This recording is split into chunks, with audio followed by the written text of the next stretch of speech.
정결하게 사는 삶이라는 주제를 갖고 말씀을 나누겠습니다. 바리새인들은 예수님 시대에 자칭 정결하게 사는 사람들입니다. 율법을 지키려고 애를 많이 쓰고 오늘 본문에서도 본 것처럼 전통을 지키는 사람인데 어떤 전통이냐면 손을 씻지 않고는 음식을 먹지를 않습니다. 그리고 시장에서 돌아와서도 물을 뿌리지 않고는 먹지 않고 보면은 잔과 주발과 놋그릇을 씻었다. 이런 전통을 성경에서 소개하고 있습니다. 이런 전통을 소중하게 여기는 이 바리새인과 그 서기관같이 예수님께 찾아왔습니다. 그리고 그들이 예수님의 제자들이 손을 씻지 않고 떡을 먹는 것을 봤어요. 그리고 오늘 이제 얘기를 하는 거죠. 음식을 먹기 전에 어떻게 손을 씻지 않는가 이해가 되지 않고 그래서 예수님께 질문합니다. 그 질문한 내용이 2절에 이제 손을 씻지 않고 떡을 먹는 것을 보면서 질문합니다. 당신의 제자들은 어찌하여 전통을 준행하지 않고 부정한 손으로 떡을 먹습니까? 손을 씻지 않는 그 손을 부정한 손이라고 이제 얘기를 하죠. 바리새인들은 정결함을 유지하는 것은 이 법과 전통을 통해서 이룬다고 믿고 있었습니다. 즉 음식을 먹기 전에 손을 씻는 것이 전통이고 그 전통이 정결을 유지하는 것이라 이렇게 믿고 있습니다. 예수님의 제자들이 손을 씻지 않고 떡을 먹으니까 정결치 않는 사람들이다라고 단정을 해버렸습니다. 그리고 손을 씻지 않는 예수님의 제자들을 이제 반대하는 그런 모습을 오늘 보여주고 있습니다. 그런데 그런 모습을 보면서 좀 조용히 예수님에게 개별적으로 이렇게 얘기를 한다는 건 좋은데 공개적으로 얘기합니다. 사람들이 많이 있는데 당신의 제자들은 전통을 어긴다. 손을 씻지 않고 떡을 먹으니까 당신의 제자들은 부정한 사람들이다. 정결치 않은 사람입니다. 공개적으로 지금 공격을 하고 있는 겁니다. 그래서 그 공개성을 통해서 제자들이 부정하니까 당신도 제자들을 가르칠 수 없는 자격이 없는 선생이다. 이런 것을 얘기하고 있는 것입니다. 그때 예수님께서 이사야에 기록된 말씀으로 이제 답변을 하십니다. 이사야에서는 사람들은 입술로는 하나님을 공경하지만 마음은 하나님으로부터 멀다라고 기록하고 있습니다. 사람들이 계명을 교훈 삼아 가르치는 것은 하나님을 헛되이 경배하는 것이다. 이렇게 말씀을 하시면서 하나님의 계명은 버리고 자기들의 전통을 지킨다라고 대답을 하셨습니다. 예를 들어서 구체적으로 현재 진행 중인 전통을 지키는 그 잘못도 지적하셨는데 오늘 우리가 본문의 8절까지 읽었지만 그 뒤에 10절에 보니까 모세의 그 율법을 모세의 계명을 지킬 때에도 부모를 모욕한 사람들이 어떻게 되냐면 부모를 모욕을 하는 사람들은 죽임을 당할 것이다 라고 모세의 율법에 계명이 기록이 되어 있는데 고르반이라는 그런 것으로 하나님께 드림이 되었으면 그만이다 라고 얘기를 한다는 겁니다. 고르반이라는 것은 하나님께 드리는 예물을 고르반이라고 불러요. 하나님 앞에 성물을 드리는 거룩한 예물을 드리는 거예요. 그런데 하나님 앞에 거룩한 예를 들어서 내가 잘못을 했어. 그래서 회개의 제물을 드립니다. 그러면 나는 이제 잘못이 씻어졌다는 거죠. 근데 그 다음부터는 그 잘못에 대해서는 얘기할 거 없다는 거예요. 고르반 전통으로 하나님의 율법을 어떻게 폐하여 버린 것이 아니냐라고 예수님은 지적을 하고 계십니다. 인간으로 해야 하는 그 부양, 의무, 섬김 이런 것들을 실천치 않고 고르반 하나님 앞에 내가 예물 드렸으니까 그것은 이제 다 없어졌다 이렇게 생각을 한다는 것이죠. 예수님께서는 바리새인들이 예수의 제자들이 손을 씻지 않고 떡을 먹으니 정결치 않다라는 그 말에 직접 대답은 하지 않으시면서 청중을 향해서 이렇게 대답을 합니다. 모든 음식은 깨끗하다. 한번 따라해보세요. 모든 음식은 깨끗하다. 깨끗하다는 거예요. 오늘 15절 보니까 무엇이든지 밖에서 사람에게로 들어가는 것은 능히 사람을 더럽게 하지 못한다 하는 거예요. 음식이 사람을 더럽게 하는 것이 아니라는 거예요.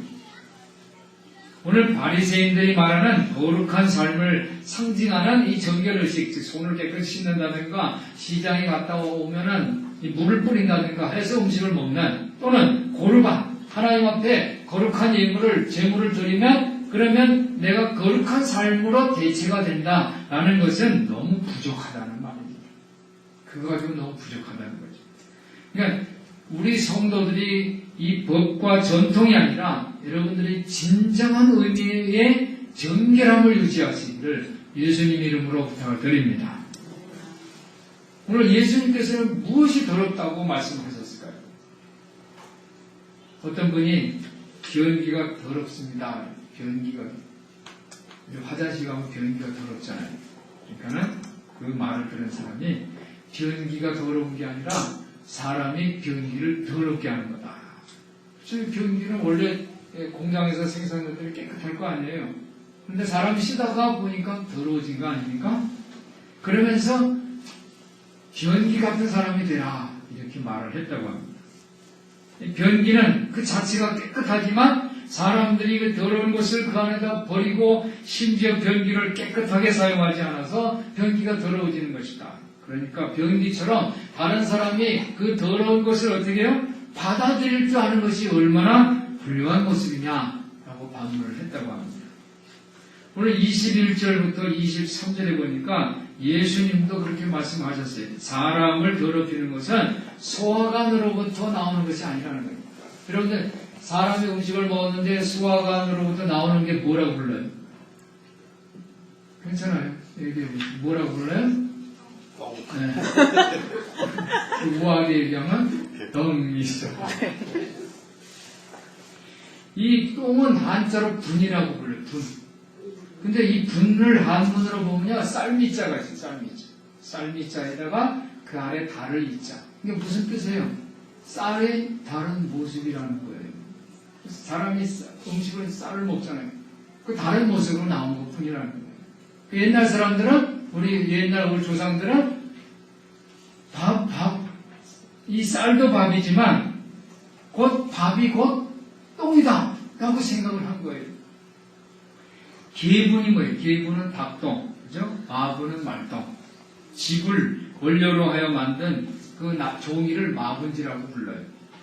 동물의 똥은 약으로 쓰이는데, 한번 여러분들 이제 지식적으로 이제 우리가 상식적으로 이제 아는 누의 똥에는 폴피린이라는 것이 들어있대요. 폴피린. 근데 이 폴피린은 이 사람이 이 혈액 속으로 들어가서 혈액에 있는 모든 암을 치료한다는 거예요. 암을 죽이려면 열을 가해야 되잖아요. 근데 이 폴피린은 열을 가하지 않고 그 암세포들을 다 쫓아가서 다 사로잡아서 먹는데요. 이게 눈의 똥이 이렇게 좋은 거예요. 새똥은 치통이라서 부으면 새똥을 바르면 나한다. 옛날 어르신들이 그러잖아요. 또 비둘기똥은 잇몸에서 나오는 그 피가 나는 괴혈병에 좋다고 합니다. 거위똥은 황달, 괴혈, 수종에 잘 들고. 그래서 옛날에는 똥을 귀한 자원이라고 불렀어요. 그래서 기회장, 즉 이 회는 뭐예요? 이 먼지죠. 먼지, 재를 버리는 자는 기회자는 장 30이고 기분자는 장 50이라고. 그러니까 재를 버리는 자는 장 30대를 맞고 기분자, 똥을 버리는 자는 50대를 맞는다는 거예요. 그 함부로 버리지 말라는 거예요. 재활용 자원이라는 거예요.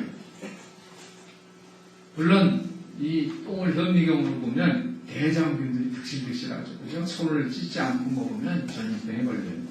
그래서 정결을 유지하는 것이 필요해요. 그래서 우리 교회 큰 사람 행복한 홈스쿨에서도 아이들이 학교에서 이제 교회로 오면은 이제 간사가 제일 먼저 하는 말이 손 닦고 그래. 손 씻고 들어가는 거예요.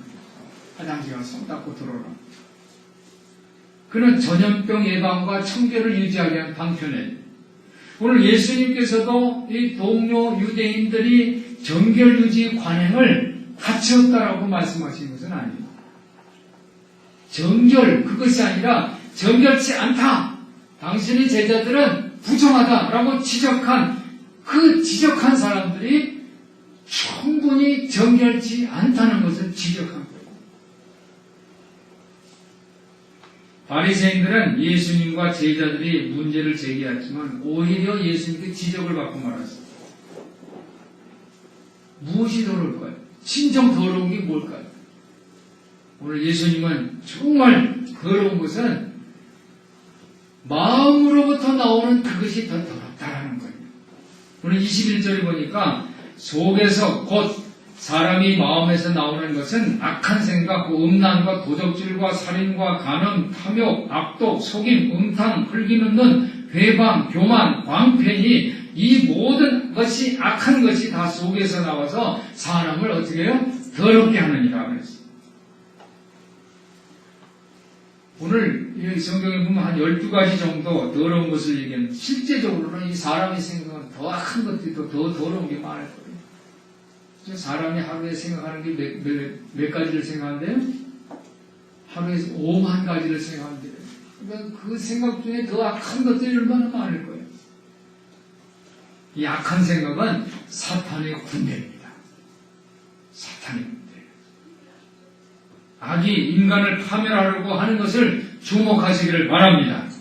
우리가 정말 적을 알아야지 영적 전쟁에서 승리하는 거예요. 그렇지 않고 별로 중요하지 않는 아주 작은 그 엉뚱한 단편적인 걸 가지고 목을 매면 우리는 실전에서는 백전백패하고 마는 것입니다. 기독교 윤리 실천 운동이라는 모임이 있습니다. 그 모임이 발기인이 하는 얘기를 들어봤어요. 그랬더니 이 기운실 운동은 교회가 경제나 정치보다는 도덕적으로 재무장을 해서 세상에 영향력을 끼치는 그런 운동을 해야 된다라고 해서 발기를 했다고 합니다. 그리스도인들이 너무 물질적인 부유함이나 세상 성공, 출세에 연연하다 보면 세상을 변화시킬 수 있는 영향력이 떨어진다는 거예요. 지금 우리나라는 얼마나 발전을 했습니까? 사회, 의학, 경제, 정치, 문화, 교육 많은 부분들이 발전을 했어요. 그렇지만 지금 이 세상은 부정과 부패가 발전해서 높은 사람들이 있는 분들이 아주 심각한 수준에 이런 경쟁과 갈등을 누가 지도자가 되는데 어떻게 할 수 있는 방법이 없어요. 거대한 아기 덩어리로 뭉쳐 있습니다. 그러므로 조금 가난해도 조금 늦게 발전을 해도 조금 늦게 부흥을 하더라도 도덕적으로 재무장을 해서 세상을 깨끗하게 하는 영향력 있는 교회를 세워나가는 것이 기운실 운동의 목적이라는 말입니다. 사랑하는 성도 여러분, 오늘 예수님께서는 이 거룩을 동반하지 않은 채로 정결을 유지하는 것은 적절치 못하는 거예요. 마음은 시커멓고 더러운데 손이나 닦고 좀 가서 목욕이나 하고 해서 그 사람이 깨끗해지는 게 아니라는 거예요. 예수님은 정결의식을 죽이려는 게 아니에요. 손도 닦지 말고 떡 먹어라 이게 아니에요. 정결한 것을 식별하라, 분별하라는 거예요. 레위기 20장 25절에 보니까 너희 짐승이 정하고 부정함과 새가 정하고 부정함을 구별하고 내가 너희를 위해서 부정한 것을 구별한 짐승이나 새나 기는 것들을 그것들 때문에 너희 몸을 더럽히지 말라고 그렇게 기록하고 있습니다. 참으로 정결하게 되는 것은 주님께 거룩하게 되는 것을 기억하시기를 바랍니다. 여러분들의 몸, 여러분의 그 삶의 자리가 하나님 앞에 하나님의 목적을 위해서 구별이 되면 그것이 바로 정결한 모습인 것을 기억하시기를 바랍니다. 사도행전 15장에서는 예루살렘 회의가 진행이 됐습니다. 초기 교회는 이방 사람들에게 복음을 증거하면서 이방 세계의 그 정결의식, 유대인들이 하고 지금 오늘 성경에서 소개된 것처럼 유대인들이 하는 그 정결의식을 그 그것을 치르는 그 방법 때문에 너무 예수 믿는 것이 너무 어려워요. 그걸 다 지켜야 된다고 그러니까 너무 어려운 거예요. 복음이 잘 전해지지 않는 거예요. 그래서 이방인 중에서 하나님께 돌아오게 하는 자들을 이 정결의식 때문에 괴롭게 하지 말자라고 의결을 했는데 세 가지만 이제 구별되게 의결을 했어요. 즉 주님께 거룩하게 구별하는 방법으로 우상의 더러운 것, 두 번째 음행, 그리고 목매어 죽인 것, 피를 멀리하라고 의결을 했어요. 마태복음 22장 37절에 보니까 예수께서 이르시되 내 마음을 다하고 목숨을 다하고 뜻을 다하여 주 너희 하나님을 사랑하라. 이것이 첫째 되는 계명이다. 이렇게 기록을 했습니다. 사랑하는 성도 여러분, 우리가 하나님에 대한 그 건신을 어떤 그 부분에만 제한적으로 정하는 것이 아니라 우리 전체, 우리 존재 전체를 통해서 하나님 앞에 여러분이 건신하시기를 주님 이름으로 부탁을 드립니다. 그리고 여러분들이 다른 사람들을 다른 사람에게 섣불리 돌을 던지지 마세요. 다른 사람이 뭐 잘못한 거 가지고 그 사람은 이런 부분이 잘못됐어. 그 사람은 이런 게 흠이야. 이렇게 얘기하지 말라는 거예요. 우리 삶이 정말 올바르게, 정결하게, 정직하게 우리 삶과 우리 말과 행동이 결합이 될 때 우리는 참된 예배를 드리는 거예요. 누가 교회를 안 나왔습니다. 이 사람은 교회도 안 나오고 예배도 봐. 이렇게 섣불리 얘기하지 말라는 거예요. 그 사람이 어떤 상황이 있는지 그 삶의 가운데서 정말 하나님 앞에 삶을 통해서 예배를 드리는지 어떻게 알아요? 예배의식을 종교적으로 하는 사람, 즉 앉아서 자리만 채우고 하나님 앞에 선 것이 아니라 엉뚱한 상상이나 하다가 그냥 가면 그게 무슨 예배예요? 음식도 종교적으로 하고 가는 것은 의식이라는 거예요. 교회 출석도 내 삶 속에서도 함께 나의 삶 전체가 정말 하나님 앞에 드려지는 헌신의 모습이 될 때 내가 예배를 드리는 모습, 교회를 출석하는 모습이 더욱더 강렬하게 되고 감동적인 게 되고 의미 있는 것이 된다는 그런 말씀입니다. 우리 성도들이 여러분의 존재 전체를 통해서 예배하는 그런 성도들 되시기를 주님 이름으로 부탁을 드립니다. 허영심이 많은 사람들은요, 자기의 용모, 몸매, 옷, 또 기술, 지위, 영향력, 집안, 자기 또 머리, 두뇌, 또 사교적인 능력 이런 것들을 가지고 어떻게 자기를 자랑을 합니다. 자기를 뽐내요. 그리고 다른 사람들이 자기를 칭찬할 것을 기대해요.